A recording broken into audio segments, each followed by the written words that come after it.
بصوا انا لاحظت ان دي مشكله البنات عموما. You guys, I have a problem, okay? I just came back from uni. I need a bag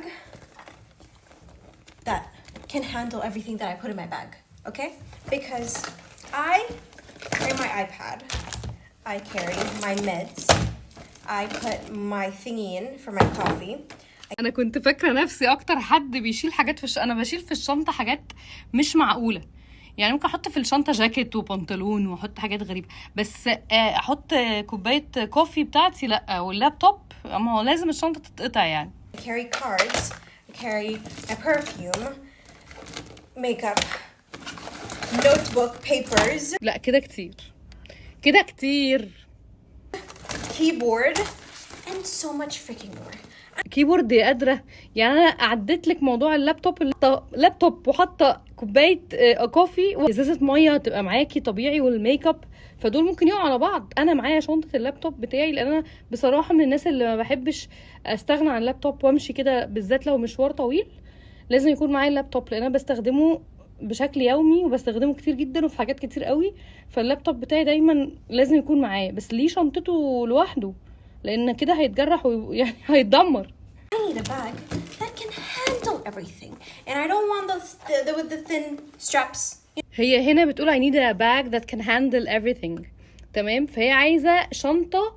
انا هوريكي اخر الفيديو الشنطة اللي هتنفعك، يعني شنطة تستحملك وما تقولكيش لا وما تقولكيش حاجة، تقعد معاكي العمر كله. ما هو طبيعي الشنطة اللي انت شاريها دي اصلا انا عارفاها، دي مش بتتباع، دي هدية بتطلعها هاردز على الشنط اللي على اي فاتورة. شنطة هدية كده بلاستيك هاردز بتطلعها، اللوجو بتاع هاردز ما كانش باين، بس كانت الاتش بتاع هاردز باينه حته منها فوق، فانا متخيله انها هي دي بيطلعوها هديه على اي فاتوره، اي حد على الكاشير يعني بيطلعوا له الهديه دي، فطبيعي هيعملوها بماتيريال عبيطه قوي. You know, because they hurt my shoulder. I need something that can actually handle everything that I carry. Please, the comments. لو سمحتوا. Thanks. لو سمحتوا، يعني انا كل ده قاعده بترجم حوارك وفي الاخر حضرتك طلعتي عربيه؟ طب ما تكلميني عربي. انا مش متخيله، انا طول الفيديو والله العظيم 3 فاكراها اجنبيه، وبصراحه الاكسنت بتاعتها ما تبانش انها عربيه، بس تمام، انا اتضحك عليا. يلا تعالي اوريكي الشنطه اللي تنفعك.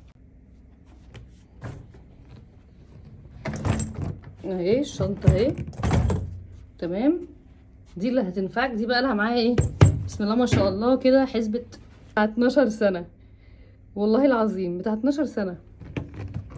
تعالوا نشوف البراند بتاعها، هو ده البراند بتاعها، وعمري في حياتي ما حطيت لها باسورد ولا الكلام ده، بس ايه، بسم الله ما شاء الله. عارفين لو باظت بعد الفيديو ده يبقى انتوا اللي بصيتوا لي فيه.